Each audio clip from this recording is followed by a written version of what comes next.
In this video, the rate of heat transfer through a composite wall is explained. So, in the previous video, we have seen the rate of heat transfer through a plane wall, one-dimensional plane wall. Now, the composite wall is again a plane wall which is made up of different kind of materials packed together to act as a single wall. Right? We composite. We are making a wall made up of different materials packed together, right? Composite together to form a composite wall. The composite wall is also called a composite slab, composite plate. That all they are same. Now let us see a composite wall that is shown in the diagram. Here's in the diagram, A is a composite wall made up of a material.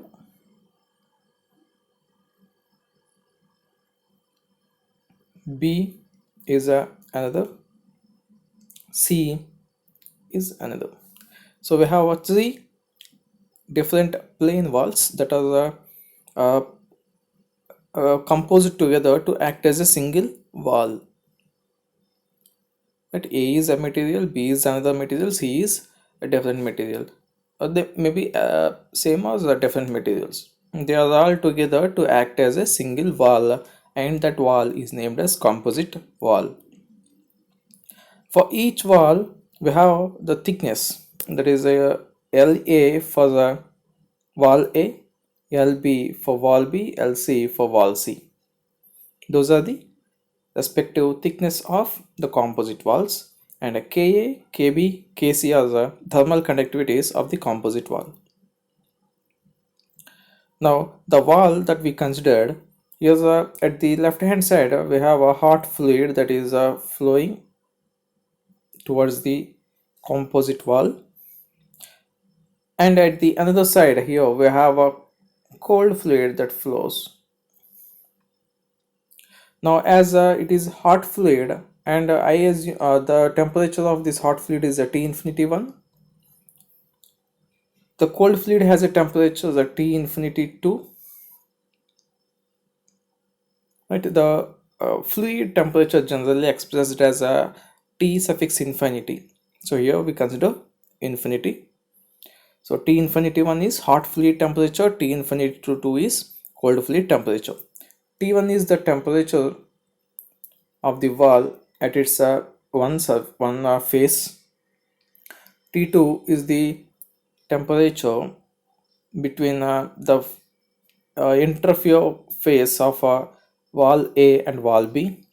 T3 is the temperature at the interface of wall B, wall C. T4 is the temperature of the wall C at the another face of the composite wall. Now H1 is the heat transfer coefficient of a hot fluid. H4 or H2 is the heat transfer coefficient of a cold fluid. So in the diagram it is given H4, but it is H2. Take it as H2, so that no confusion will be there. Right? Now this is the diagram. Now the phenomenon that takes place now is the hot fluid whose temperature T infinity 1 is greater than T1. T infinity 1 is greater than T1, due to which from the hot fluid the heat start flowing into the plate. The heat flow is from the hot fluid into the plate. The Q start flowing from the hot fluid into the plate.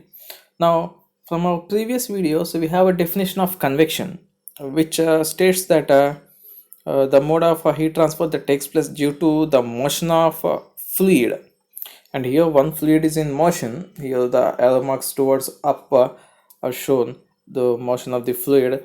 So one of the fluid is in motion, due to which heat transfer now takes place, that is by the temperature difference T infinity 1 and T1. So the mode of heat transfer that takes place is a convection, right? The Q is convected to the face having temperature T1.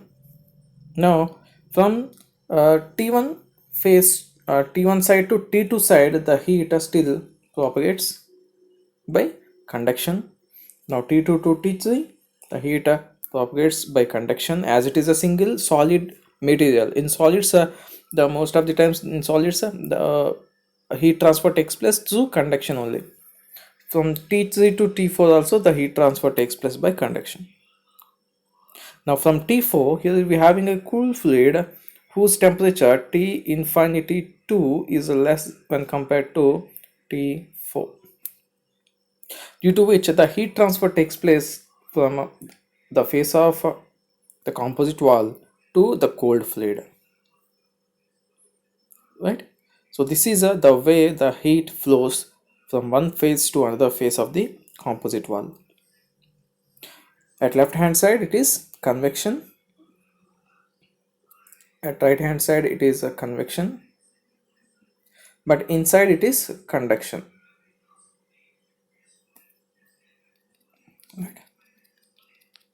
So we have two convections, three conduction, heat transfers. Now about this circuit of now, just don't put any concentration on this. We are going to discuss about this circuit again at the end of the derivation. For now, focus on the heat transfer. Now the heat Q transfers from this phase, that flows through and comes out, right?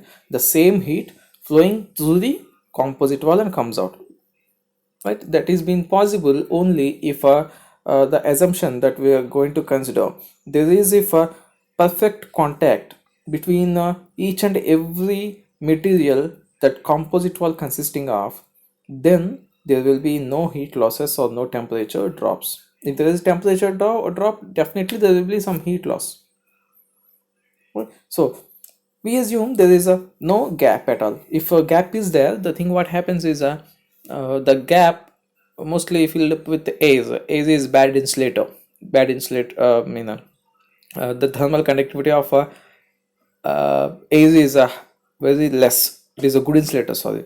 So the AZ never make it possible for the heat to flow through it that much of rate. So the A gap should be eliminated, and for the assumption we consider that there should be tight seal proof between each and every layer of the composite wall, so that no air is trapped between the layers. So this is about the diagram. Moving on, let us start the derivation. We already let us say A, here the all composite wall, the geometry is the same for all the layers. I mean the cross section is the same for all the layers, so the same for all the layers A,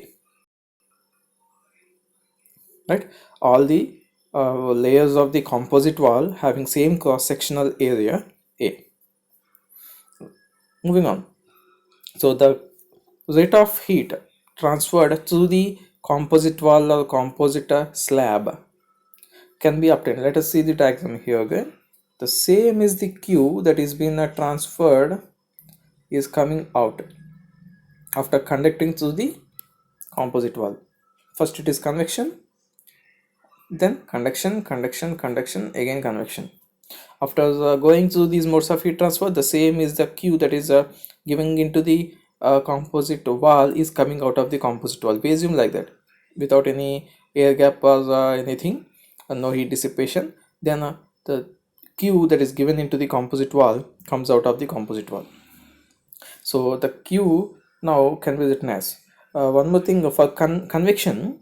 We have a law called Newton's law of cooling. The Newton's law of cooling is having equation Q is equal to H into A into dt, HA delta T. T is temperature, Q is equal to HA delta T. The Fourier's law we discussed in conduction. In the same way for convection, we have this Newton's law of cooling, which states that the rate of heat transfer through convection is directly proportional to surface area of the body and the temperature difference. Right? You need to remember this. We are going to discuss about this Newton's law of cooling again in the next chapters of the course. So Q is equal to HA delta T is the rate of heat transfer equation for convection. Just like a Fourier's law, Q is equal to minus Ka dt by dx for conduction. For convection, we have this equation Q is equal to HA delta T. Now Q at this point can be written as Q is equal to H is a H1. Here we have H1 into A is the area. Temperature difference is from T infinity 1 to T1. So HA delta T, H1 into A into T infinity 1 minus T1. T infinity 1 is greater than T1. The same heat then goes from T1 to T2 through conduction. So now Q, the same heat, now can be written as from Fourier's law. Q is equal to Ka dt by dx. K is Ka, thermal conductivity of block A or the layer A. A is area. T1 is greater than T2. That is the reason why the heat start flowing from T1 to T2. So T1 minus T2. As we confidently know T1 is greater than T2, no need to use minus here. No need to use minus. In general, Q is equal to minus Ka dt by dx. But we know T1 is greater than T2. If there is such a conformity is there is no need to use the minus symbol again. And dt by dx is the temperature, the thickness is here La, so directly we have La, T1 minus T2 by La. Similarly, after the passing from T1, it goes to T2. So Q is equal to Ka dt by dx. K is a Kb, A is A, dt is a T2 minus T3. T2 is greater than T3, so no need to use minus. And thickness is Lb. Then it starts flowing from T3 to T4, the temperature T3 to temperature T4. So again conduction, Kc into A into T3 minus T4 by Lc. Then it entering into the environment or surrounding, which is made up of a cold fluid. The cold fluid having a temperature T infinity 2 and having heat transfer coefficient H2. So this will be H2, Q is equal to HA delta T formula. H2 into A into T4 is greater than T infinity 2, so T4 minus T infinity 2. So this is the quantity of heat that is transmitted from one side of the composite wall to another side of the composite wall. The heat is being given through the flow of hot fluid, and heat is dissipated from the composite wall through the flow of cold fluid. So we have these two, which are related to convection. For convection, Q is equal to HA delta T. Now from these equations, so this is the equation we got in the previous slide. Q is equal to convection heat transfer, conduction, convection. From this equation, I'm going to rearrange the terms like from these two. I can write the temperature T infinity 1 minus T1 is equal to Q divided by H1 into A. From this. Similarly, from this term and Q, I'm going to write T1 minus T2 as a Q into LA divided by Ka into A. Right?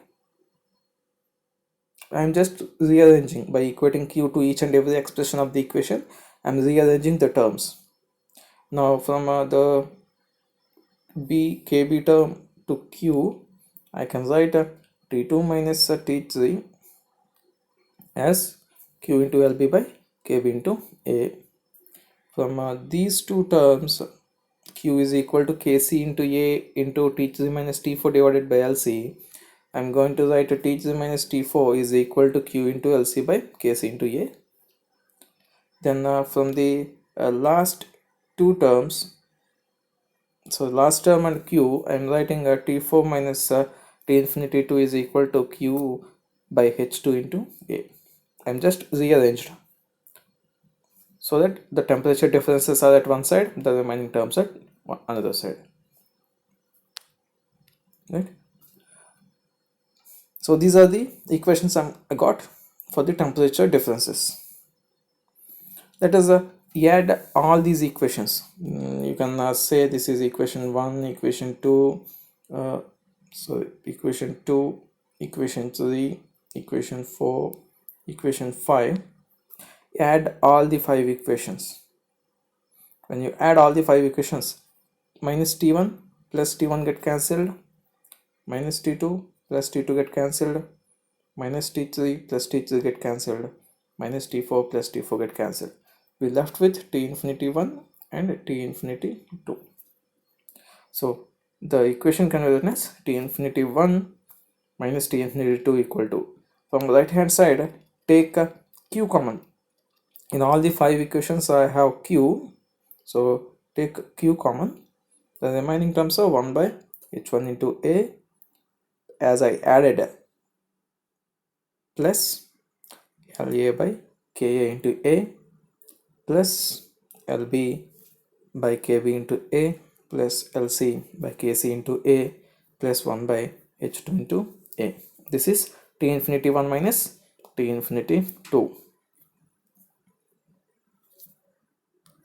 So we got T infinity 1 minus T infinity 2, from which I can write Q. I want Q, right? I am starting this derivation in order to get the rate of heat transfer through the composite wall. So Q is equal to, take this expression towards left hand side, then it goes to denominator. Q is equal to T infinity 1 minus T infinity 2 divided by 1 by H1 into A plus LA by KA into A plus LB into KB into A plus LC into KC into A plus 1 by H2 into A. So this is the equation I got for the rate of heat transfer through a composite wall. From the previous video, we learned L by Ka is a thermal resistance of the material. Right? If you have any doubt, please go through the previous video. We discussed about this. L by Ka is a thermal resistance. So now this equation further can be written as T infinity minus T infinity 2 divided by 1 by H1 into A remains same. LA by Ka is our thermal resistance of A, plus this term is thermal resistance of B, plus this term is thermal resistance of C, plus the last term remains same, convection. Clear? So this is the equation for a composite wall where both the faces are experiencing convection heat transfer, and inside it is conduction that is taking place through the layers of the composite wall. There is another case if there is no convection on both sides. If there is no convection, the heat is directly supplied to the composite wall through conduction itself directly. Then the equation can be written as this. Equation can be written as, so this equation can be written as this. T infinity 1, T infinity 2 are eliminated. The reason is, here instead of heat transferring directly from phase 1, so T1, and directly goes to phase 4, T4, so T1 minus T4. No need to use the convection temperatures, as if there is no convection heat transfer present, right? And as there is no heat transfer through convection, these two terms are also not to be used.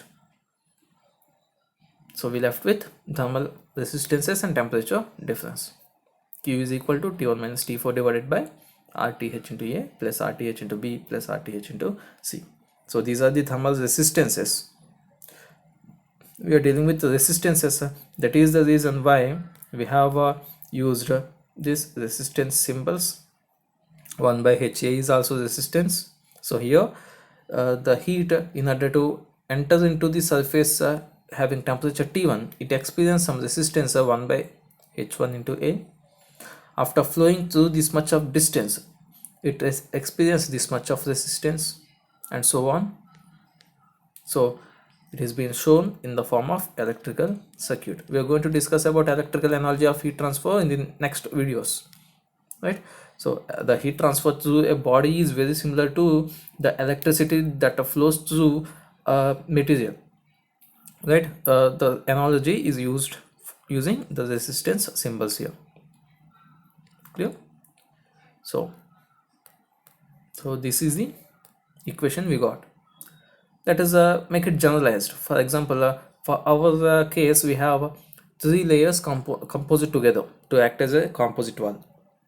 If the case is there are n such kind of planes are composite together, then for such case this equation is generalized as Q is equal to T1 minus Tn plus 1 divided by sigma 1 to n thermal resistance of n slabs, right? This is the generalized equation.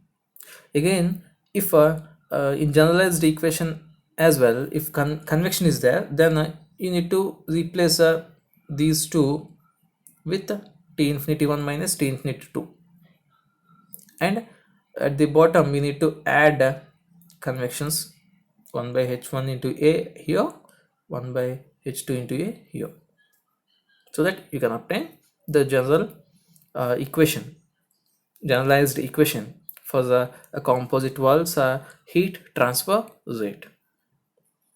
So this is the equation we derived for composite wall to obtain the heat transfer through the composite wall. Thank you.